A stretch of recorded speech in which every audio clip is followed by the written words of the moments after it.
Okay, so I'm here with you to talk about black holes of all scales. So Stellarmass black holes to supermassive black holes, and I would like to address a little bit what is a black hole, how big and small they can be, how do we know that they exist in the first place, and if they look alike, regardless of their scale.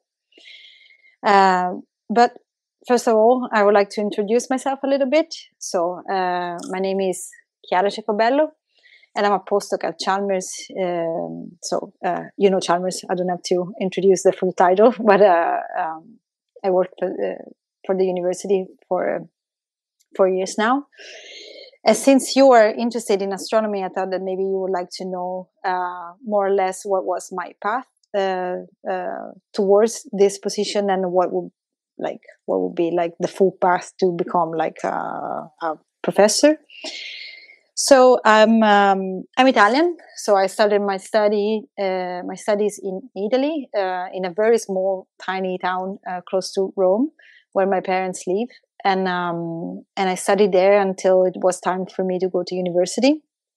Then I decided to move to the north, to another city called Ferrara. It's close to Venice.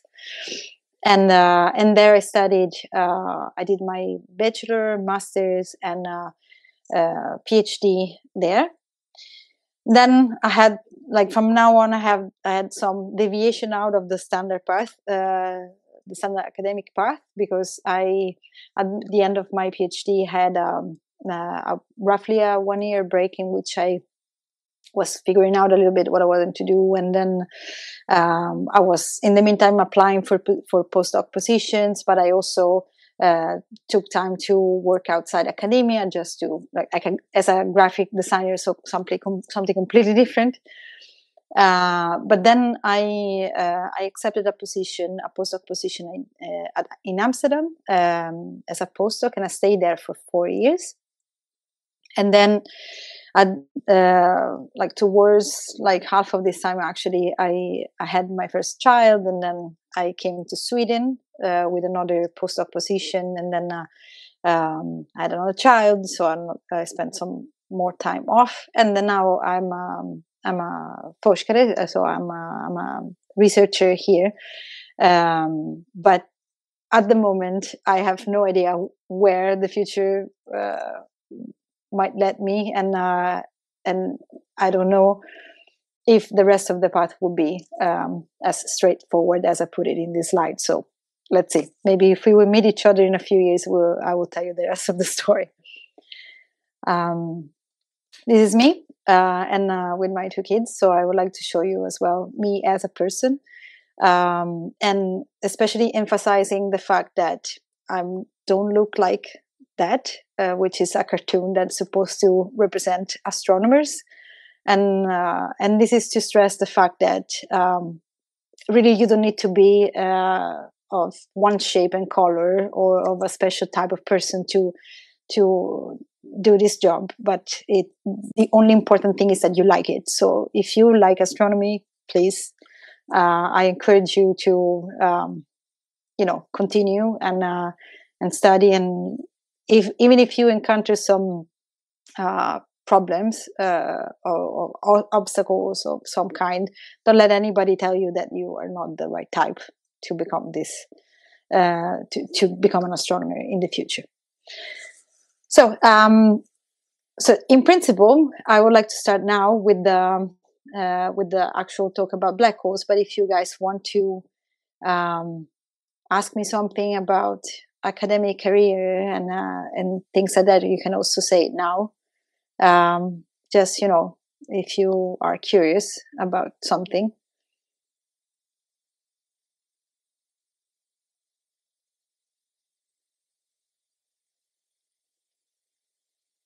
Okay. Well, if not, I will keep going, and then we'll see. So, but in my first slide, I have a question. Oh yeah, so please ask me. it looked like quite a lot of years to finally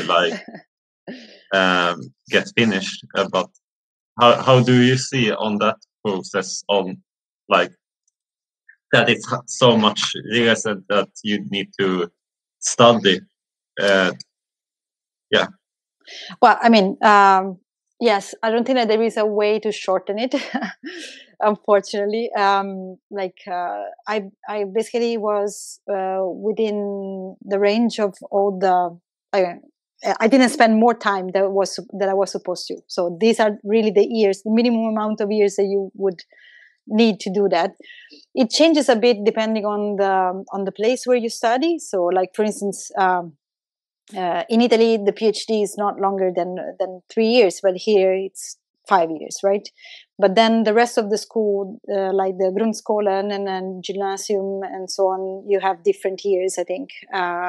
So, I mean, I think that more or less when you sum up, the number of years is more or less the same. Almost everywhere, besides maybe the UK. But yeah, I mean, yes, you have to study for a long time. So the thing is that you have to find a way to keep your motivation up for long enough to go through all of this. But it's fun. I mean, the thing is that it is fun. Especially the university years are years in which you spend with a lot of friends, and it's cool because you can have group studies and you can help each other, and I mean it's really cool. I understand that now this perspective is a bit shifted with the whole COVID situation, but in normal life, in normal circumstances, it would be really, really good. At least I remember it as like one of the best period of my life. So hopefully that will be the same for you as well. Okay. Why did you start to? Matilda is asking, why did you start to research about black holes?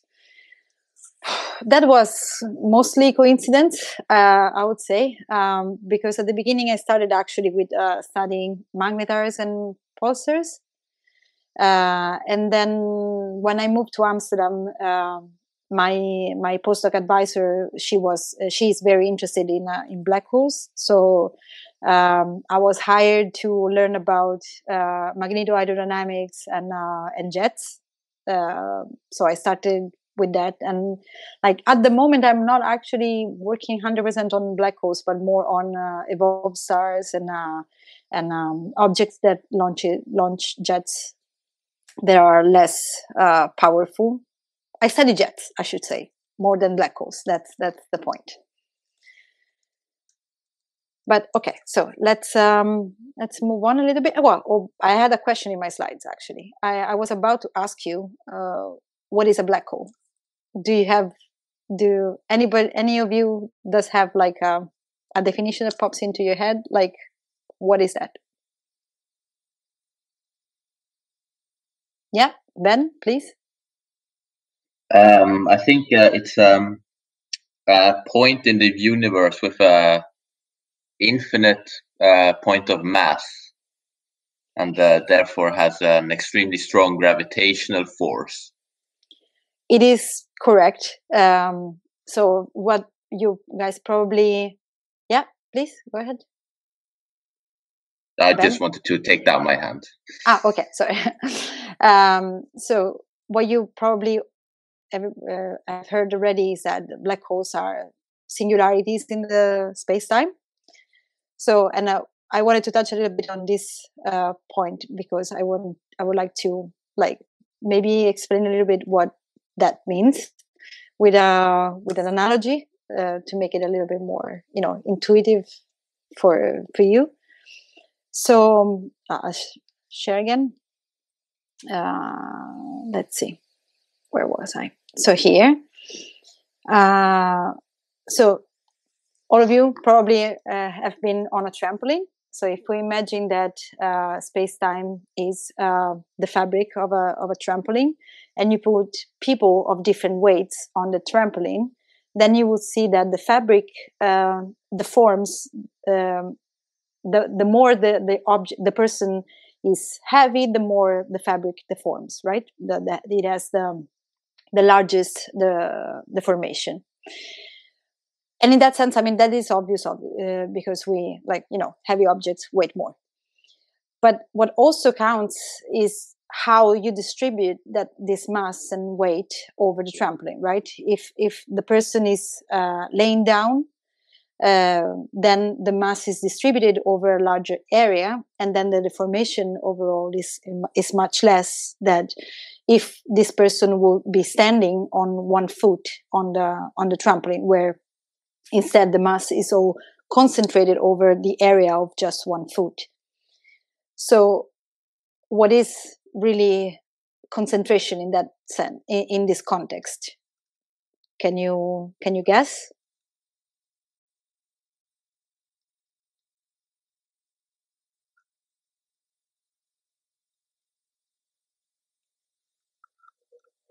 So I'm talking about like how the mass has to be distributed, like to create basically a very big deformation in this in the fabric of the trampoline or the space-time, or what concentration means.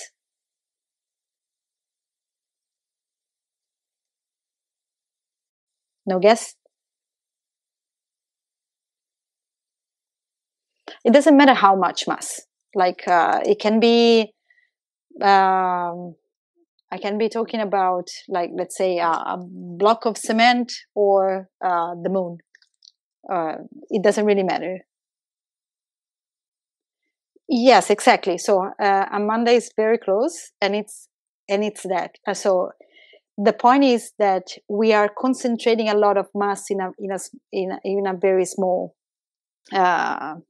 volume, right? In that case, in the case of the space-time. So what I'm talking about is density, right? So the more dense is an object, the bigger the deformation will be. And indeed is so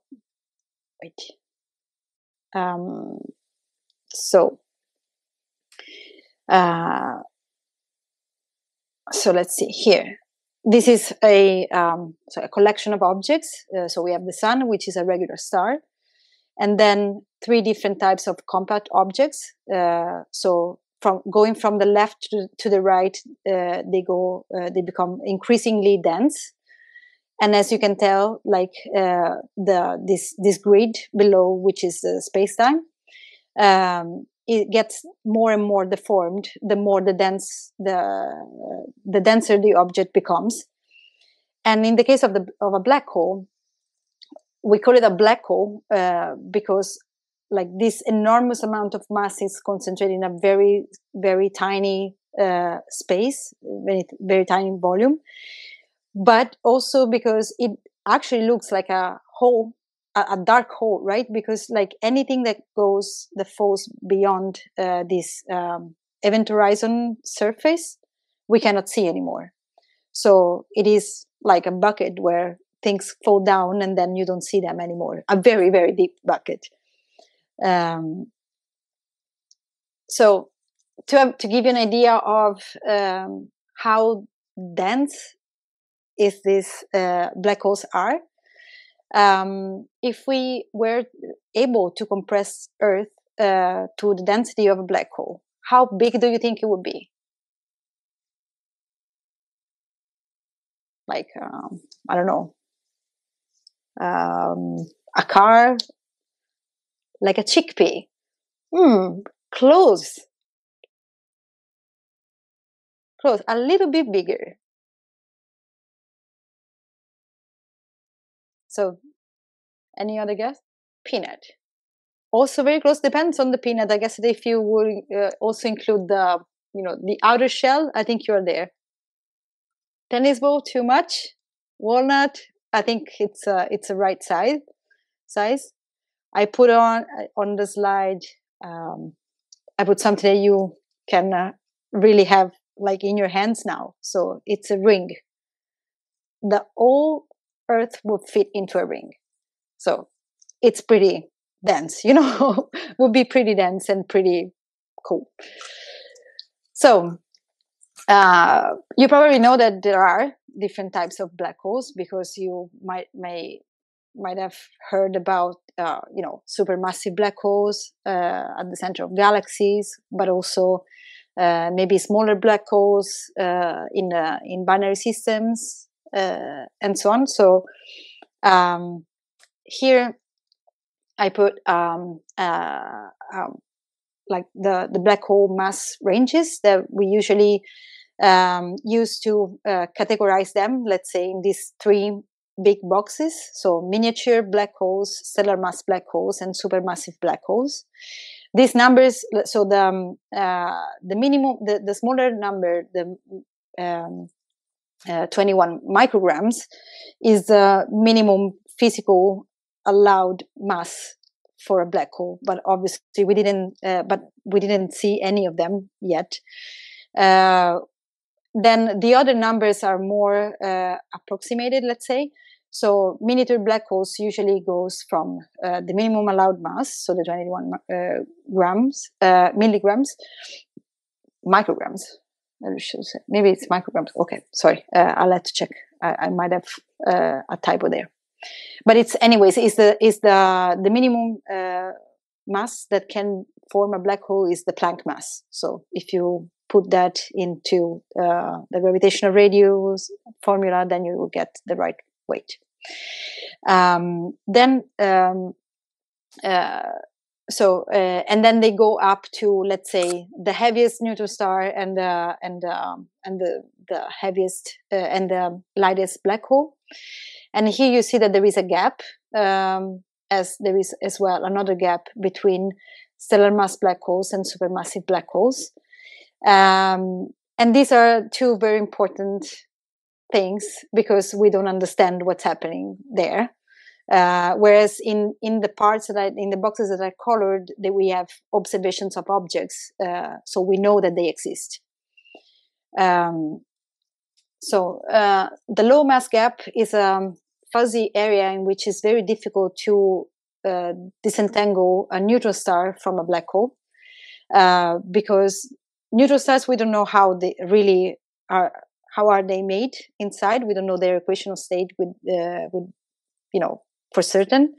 So it is very difficult to put an upper limit to their mass. And on the other end, we don't know. In principle, there should be like the limit for the lightest black hole should be around 5 solar masses, but there seems to be fairly recent observation in which some astronomers might have discovered light black holes as light as, I think, 3.4 solar masses or 5 solar masses, something like that. But also heavier neutron stars than 2.5. So, I mean, it's complicated to understand how many black holes we actually know that are populating this area, if any.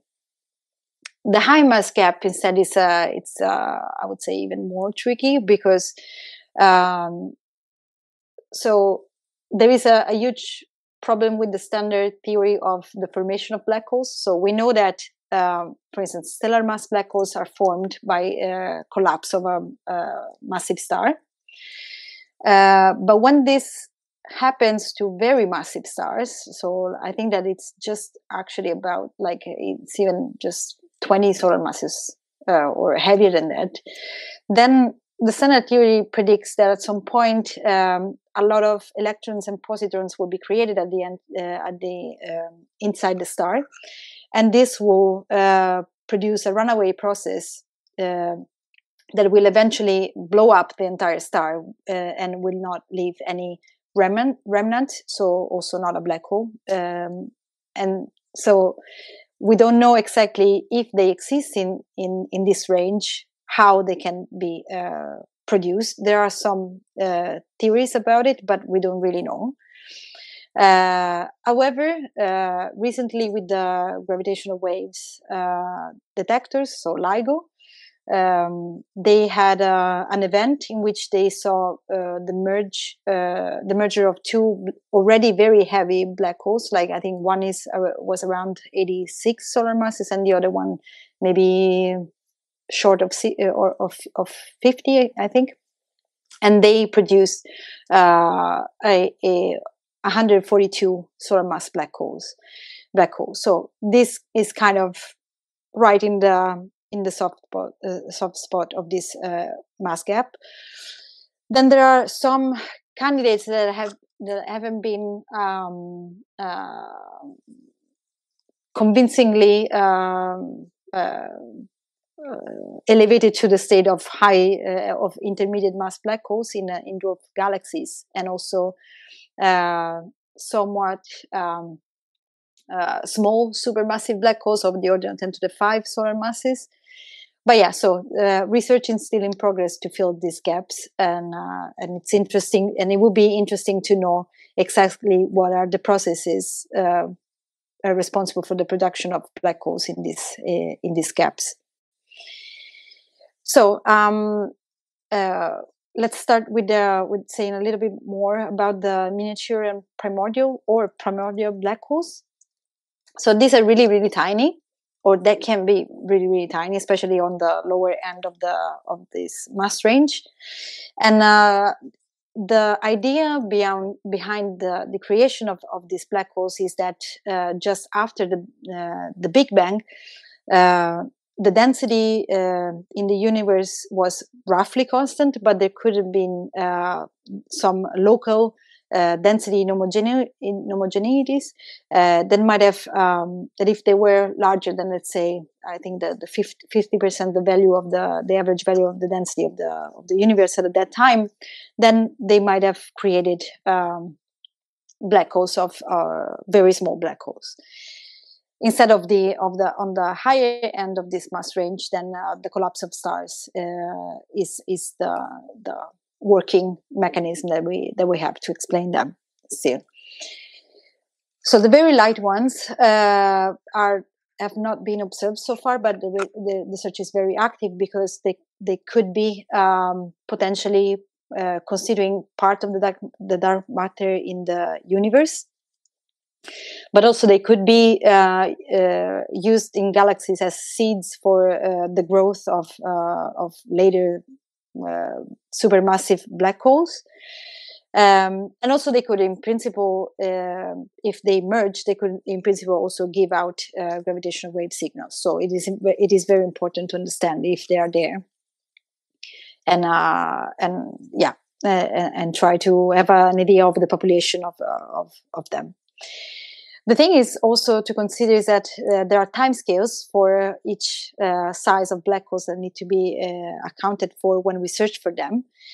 And for instance, tiny black holes like primordial black holes, let's say of the initial mass of 10 to the 12 kilograms, and which corresponds to the size of a nucleus, then it will be completely gone today by evaporation through Hawking radiation. So I mean, there is a soft spot, so slightly more massive black holes than that, then they can still exist now. And indeed, I think that there have been some candidates for this as well, which were spotted by microlensing. So when a very microlensing is lensing in general, we call lensing in astronomy when a very massive object passes in front of another bright object, and this causes the light from the background object to curve because the massive object curves the space-time. And so we see some deformation of the lights or repeated spots all around the massive object. And in that way, I think that there is at least a candidate of this for a primordial black hole of the size of the mass of the moon, so 10 to the 22 kilograms or something like that. But so yeah, we are awaiting for more data on this. Then, one of the categories that the category that is more interesting and that we that I at least follow with very closely is the population of stellar mass black holes, because they happen to be very often in binary systems, so they shine through their accretion disk and jets that they are formed, and they are born as a result of the collapse of a massive star, and they evolve on a time scale that is really convenient for us humans, because they change state when they're active. They change state with a time scale of a week or so, so we can literally just stare at them for days in a row and then take a lot of data and try to understand what's going on there. Then there are supermassive black holes. The good thing of this is that they are big and there's a lot of them, and usually they are very bright, so bright that we can also see them very, very far away and back in time, right? Because maybe you have heard about like galaxies at redshift of 8 or even more, so it means that they were really, really early type galaxies. The current theory says that in each galaxy, regardless of the shape and the age and size, there is a supermassive black hole at the center, which can range from 1 million solar masses to 10 to the 10 solar masses. At the moment, we still don't know how they can grow so big. It is very difficult for a number of reasons. So there were several scenarios, like for instance, the ones that I've listed here. So like a very big cloud of gas and dust that at some point in the early universe at some point just collapse all at once and form like a supermassive black hole, or basically from population 3 stars, so the low metallicity stars that form the black hole and then it grow very fast, or the collapse of a cluster or a star cluster as well, all at once. But we know from nowadays observations that they continue to grow during their lifetime, so they don't have to be born necessarily already as supermassive black holes. So in principle, you can have a seed of some kind, for instance, even a primordial black hole, like I said before, or a miniature black hole, and then through mergers and with other black holes or other galaxies and accretion from the material in the interstellar medium or in the galaxy itself, then they can grow up to very, very large masses. The thing with this, with supermassive black holes, is that even though we have lots of galaxies to stare at, then the time scale for their evolution is about of the order of million years. So we literally cannot follow this. It's impossible for us to just follow the same galaxy and see how it is evolved over time. We have to piece things together by looking at different galaxies of different ages and characteristics, and then try to figure out the puzzle of how they came to be in the way we see them now. But okay, fine. But how do we know that they exist? I just said before that they are black and they look like holes, so nothing escapes from them. So how do we know that they exist? I gave you some hints before. Do you have any guess?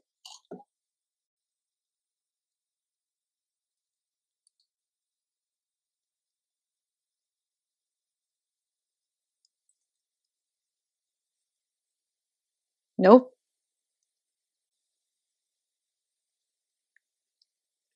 Okay, that's a good one. Well, yes, we've taken a photo of them. That was recent though. So before that, we had to do in some other way. True. So that would be lensing, gravitational lensing. What I said before. Okay, that's also pretty good.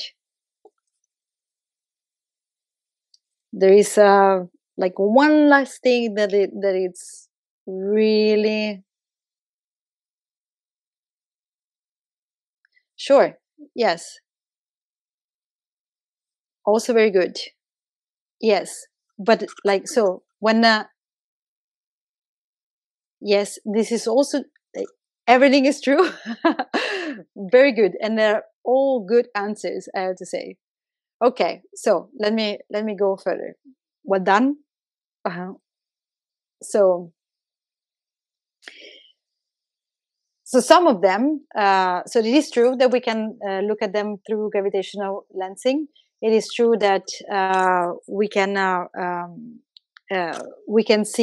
study the motion of stars around it, but that is, for instance, only good for the closest black hole that we have, so Sagittarius A star, because it's there, and it literally takes, like, I don't know if you have seen that movie in which you see the stars spinning around the central black hole, but it took 20 years of data to discover one, to prove the existence of one black hole.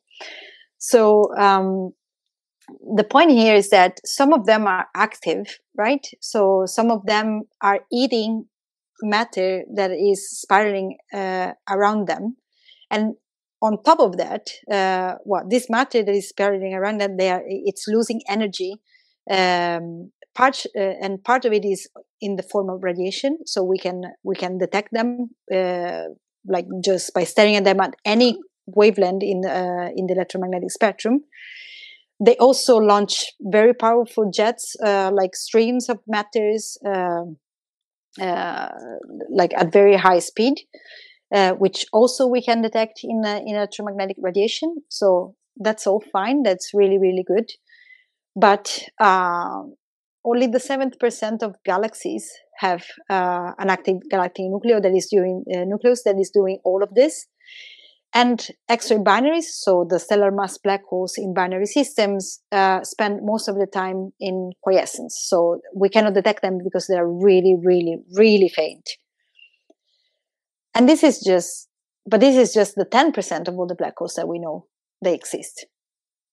So there has to be another way to detect the 90% of black holes that there are.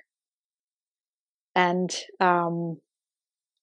I think you know, because you must have heard about this other very big discovery that I mentioned also very quickly before. Do you have any idea?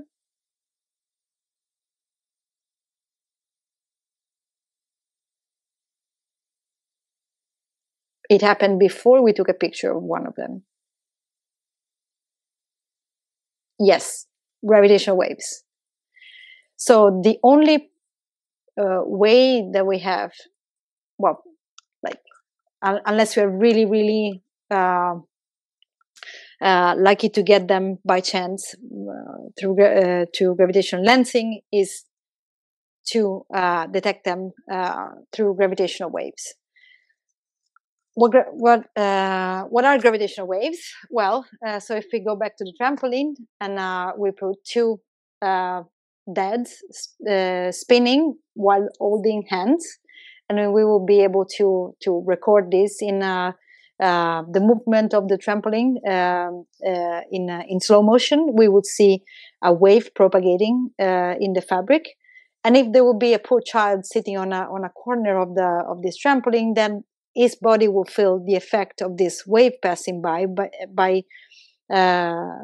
being displaced a little bit up and down on the from the movement of the trampoline fabric. So, and this is basically what happened with the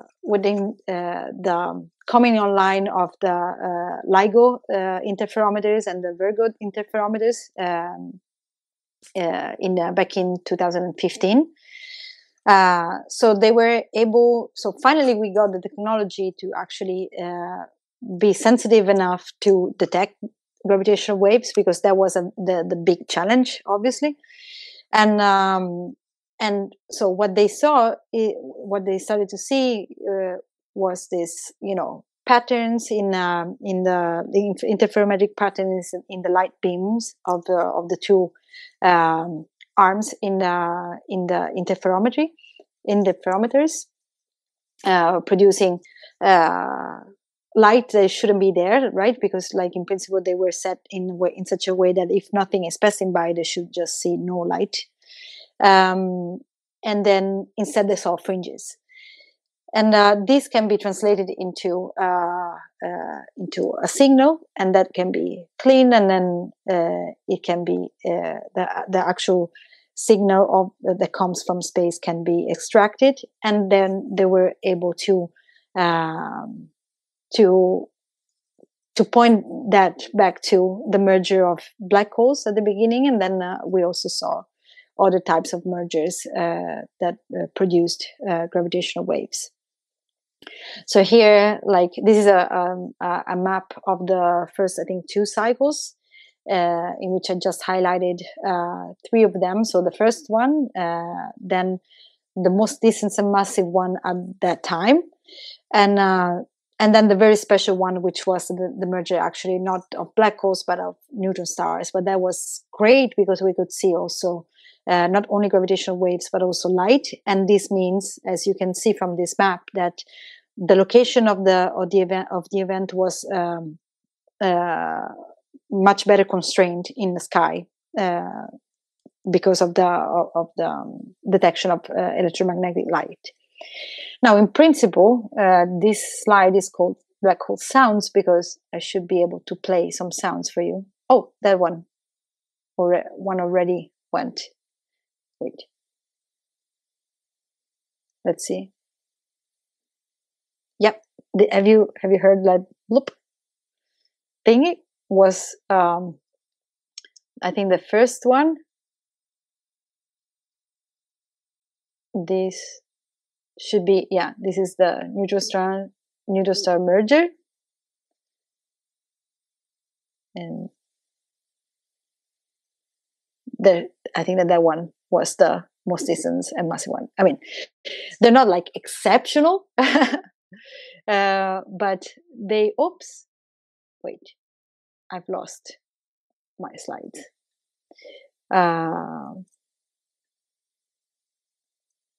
Clearly. Wait, let me stop sharing a second and let me get them back. They didn't like to be played with sounds that much. Yes. Let me see. Sorry for this. Sometimes things happen.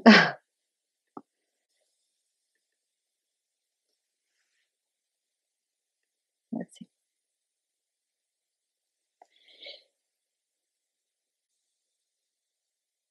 Yeah, there you go. Okay, let me share again. Here. I was sharing.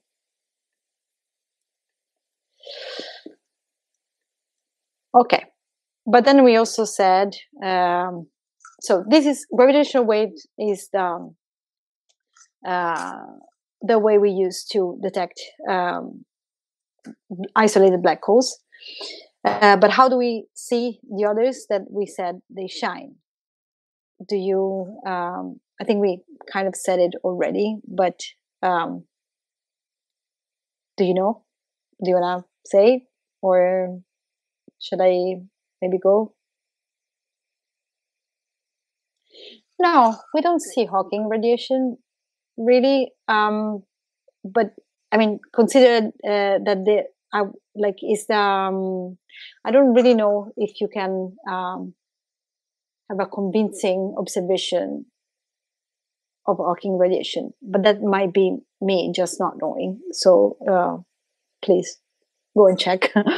But no, what I was talking about is mostly just regular electromagnetic waves, like radiation that we detect from them when they are active. So, the cool thing is that if you look at a black hole that is feeding in electromagnetic light, but you look at it at different wavelengths, then you see different things, like completely different things. So this is a very famous galaxy, Centaurus A, and you can tell that if you would only detect it on invisible or in radio, you would think that there are completely different objects, right? So it is very, very important to have a multi-wavelength view of systems, because so only then we can have a comprehensive view of what they're doing, how, and we can study in detail their activity. Also, in very wide bands like the radio band, we can also divide the band in subbands, and then this allows us to zoom in into the very center of the object that we are looking at and reconstruct the structure of, for instance, in this case, the jet of M87.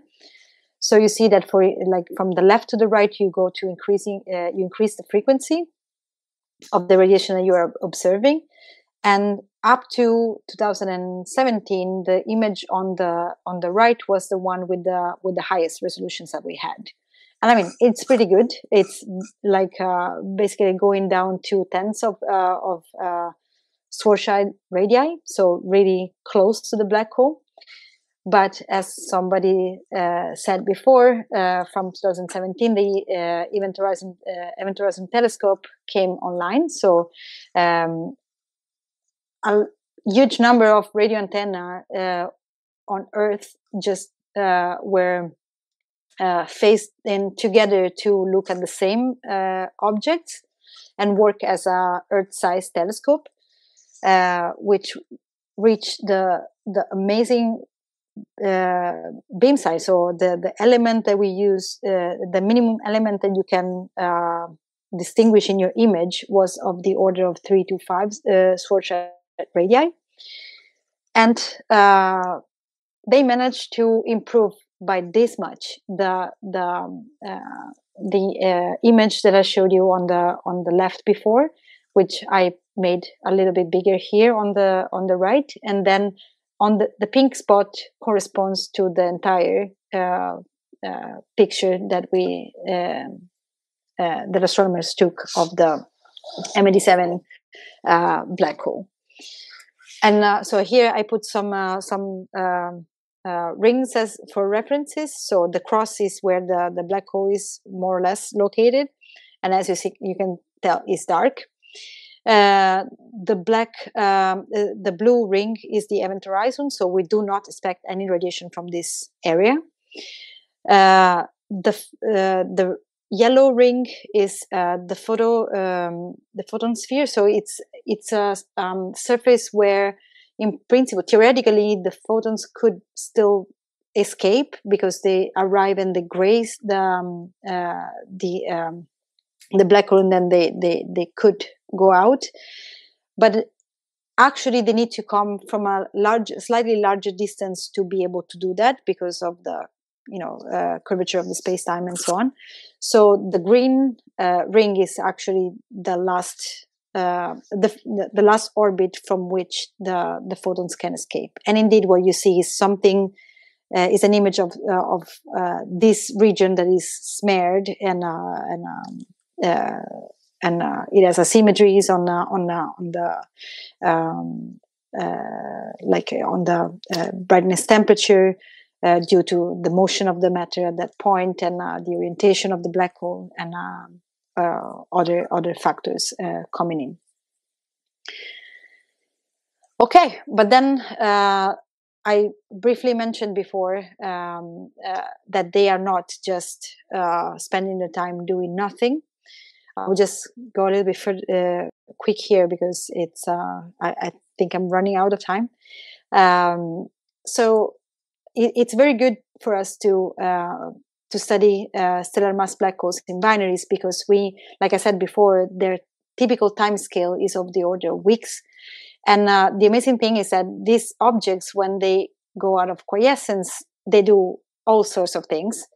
So they come out of quiescence as bright X-ray sources, but also accompanied by jet emission that is visible in the radio. And then these two components, they change relative luminosity across like this line that they that they go to. So the points and the line are the points are actual observations, and the line that connects them is just, you know, to guide the eye on the hysteresis that the source went through during these outbursts. And so the jets do all sorts of things. Like first they appear, but they are compact, small, and not particularly fast. And then they become bigger and more and faster. And then at some point they completely change. So like because instead of being continuous streams of matter, then they appear like blobs expanding away from the source, and then at some point they just disappear for a while, and then they come back just before going into quiescence. At the same time, also the accretion disk does all sorts of things. Like part of it seems to disappear. At some point, the whole disk can become very bright in the soft state, and you can launch winds. So it is very interesting to study all these states, because each and every one of them gives us more hints about how the black hole is fitting and what is happening to it. So we are really focused on understanding the connection between the accretion disk and the jets, in order to understand what is going on there with the black hole and its activity. The funny thing is that this type of behavior, it has been seen not only in accreting black holes, but also accreting neutron stars, accreting white dwarfs. So it seems that the physics is the underlying physics is the same for accreting objects. And also we can make a kind of an exercise of divide up all the galaxies that we know in subgroups depending on their X-ray luminosity and their radioluminosity, and we end up having more or less the same kind of division. So we have different types of galaxy that resembles very closely states of the outbursts of stellar mass black holes. Like, for instance, the Faranoff-Rayleigh type 1 look a lot like the compact steady jets of the low Earth state, and then they become they look a lot more like they are faster, and then they become kind of ballistic, and then like on the soft state end of this diagram, then we also see radio quiet quasars that instead show apparently no jets at the moment. So it seems though that small and large black holes do have similarities, and they might be explained with the same kind of physics. Another very important evidence to this theory is what we call the fundamental plane of black hole activities, which is basically which means to take for each black hole, say, you know, the X-ray luminosity and the radioluminosity, so a proxy for the disk behavior, a proxy for the jet behavior, and then rescale all your black holes by their mass. And then what happens is that all of them follow this very narrow correlation, which is amazing if you think so, because that means that the physics of accretion and ejection in black holes of all masses does the same. Of course, life is a bit more complicated than that. You know, there are things that are not, I mean, this correlation can have a bit more scattered than the one that I showed you there. Some sources of with stellar mass black holes have been seen to change branch, so going into this efficient branch, which means that the type of the mechanism the type of accretion that it's happening at that moment is different than what it was for the standard correlation. So I mean, there are obviously some complications, like in everything that we study. So and that's the good thing. That's the challenge that keeps us doing this job every day. So we'll stop here with this, which is a very unconclusive slide, to say that tentatively big and small black holes might obey to the same physics, and the process could be that lead to their accretion and ejection of matter, and their duty cycle might be the same. But we need to also see what the exceptions are, and try to incorporate all of them in our theories. And yeah, that was it. All right. So thank you very much. Sorry, I went a bit over time. No, it's no worry. We have some time left for questions. So if you have questions, just unmute yourself or write in the chat. I think we already have one question from Amanda. Oh yeah, what are radio quasars? These are galaxies that they're not detected in radio emission, or at least not so far. So they've been detected. I think they've been classified as such with optical observations. But in general, that so far, the main thing is that they don't have a lot of radio emission, so they don't have jets.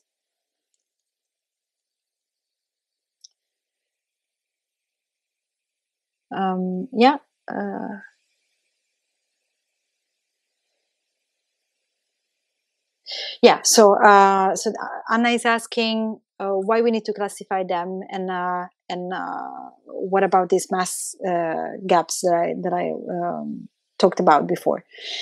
So the classification just comes from the fact that that black holes with different masses have different time scales, and we can study them in different ways.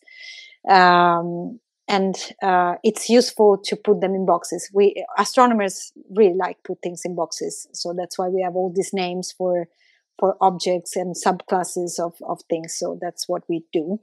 The mass gaps are, like I said, they're masses in which is either there are no clear detections of black holes with these masses. And like in the case of the high mass gap, we up to some time ago we didn't even have a clear idea of how a black hole could be formed with that specific mass. Now now we are aware of gravitational waves, and we know that they exist, and we have shown that black holes can merge, and they can go through several mergers during their lives. So like populating the mass gap should be a lot easier. I don't know if you want to if this satisfied your question, Anna, or otherwise please ask more. Okay. Any other question?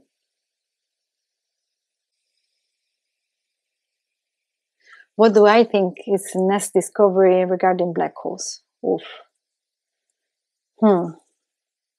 What people I can tell you what I personally would like really much to know, but it's not really about the black hole itself, but it's about what's happening around. So, for instance, DHD is now moving on to the observations of other black holes, because so I don't know how much you know about that, but DHD was able up to now to image only two black holes, MED7 and Sagittarius A star, and the reason for that is that they have the largest angular size in the sky for us. Sagittarius A star is because it's the closest one to us, and MED7 is because it's close enough, but it's also huge. It's a big black hole. So they were the two main targets. But then together with these main targets, they also observed a lot of other objects, a lot of other black holes. And the main science goal for those is to understand really what is happening close by, like at the interface between the inner accretion disk and the launching side of jets, because we don't really know what's happening there. We don't know how much of the mass goes in, how much get launched out, and what is the mechanism that is doing it. It is more than one. We have no idea. We have lots of theories, but so far no conclusive answer. And solving the mystery of understanding how black holes feed, it will be of huge importance for all sizes of black holes, and of course we are up for the challenge. We hope that will be discovered soon. I hope, definitely. All right, so it's already 3 minutes past, but if we have some other question, you can ask that now. Otherwise, I would just like to thank everyone who came here today, and especially a big thank you to Chiara. I thought it was very, very interesting, and good. I think the others did too. Okay. So do we have a last question? All right. Otherwise, I asked you as well a lot of questions in the meantime, so probably I already squeezed everything out of you at this time of the day. That's true. Yeah. Well, thank you very much for having me. It was fun. Thank you for coming. I hope you also had some fun as well. And yeah.